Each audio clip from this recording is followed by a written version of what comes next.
when I moved to the United States in 1994, and in 1997 I got to lead this wonderful company, and a couple of things came very clear to me. One, I was consciously incompetent, and two, I learned the three most important words I've ever learned in my life. I don't know. And I got really comfortable with them.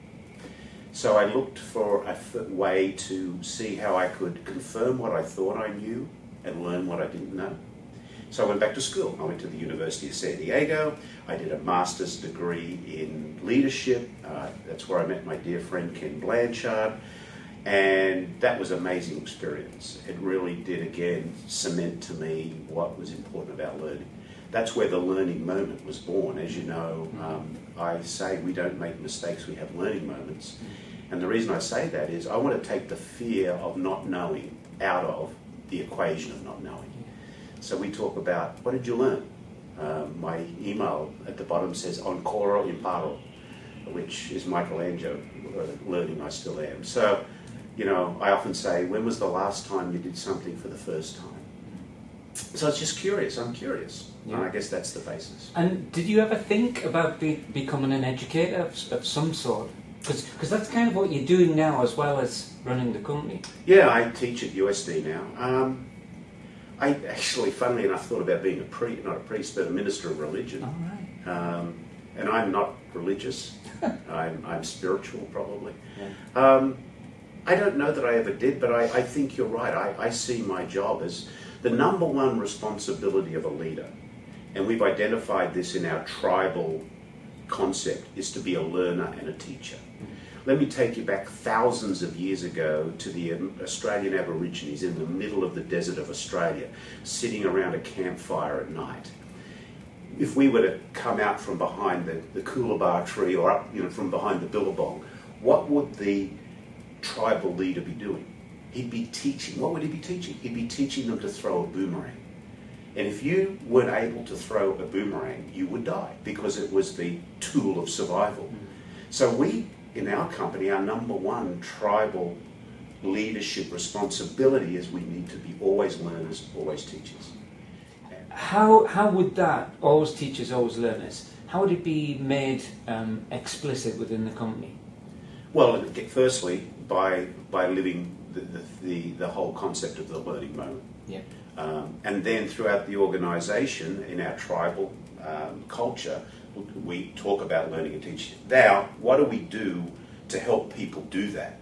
You know, in the book that I wrote with Ken Blanchard, Don't Mark My Paper, Help Me Get an A, Ken shared with me years ago, when he was a professor, he used to give the final paper out at the beginning of the class. And then he used to help the people learn the answers. Now, he used to get into a lot of conversations with academia about why the hell are you doing that, Blanchard?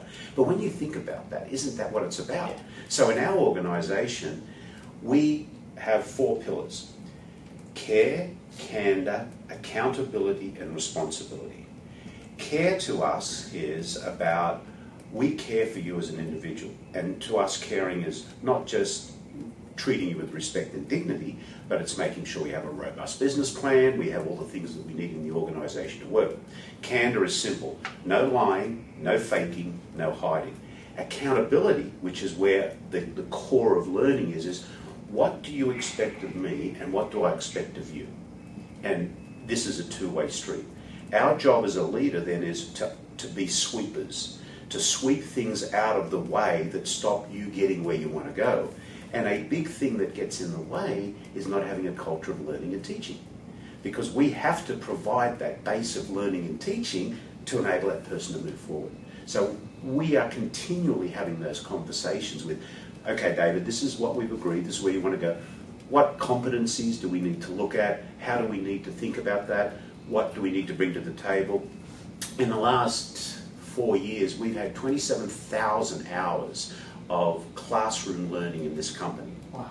We have a thing called Leadership Lab, 1.0, 2.0, 3.0. Everyone in the company globally can go through Leadership Lab. All they have to do is be there. We give them the time. And and we've taken main concepts of leadership, knowing yourself, conflict resolution. One of the things that I think is sad is we promote people into the leadership role, but we don't give them the tools to be a great leader. And, you know, leadership, I love what Simon Sinek says, leadership is not about being in charge, it's about taking care of the people in your charge. That doesn't mean that the prisoners are running the prison. How do we set that up? So it's just embedded. We talk about it, we do it, all the time. And, you know, if you look at some of our employee opinion survey scores, you know, 99% of our people globally say they love to work at the company. And, funnily enough, over the last 20 years, as we've grown employee engagement from low 40s to 93%, we've had a compounded annual growth rate of total shareholder return over a 20-year period of 15%. Over the last 10 years, total shareholder return of compounded annual growth, 20% and 27% in the last 5 years.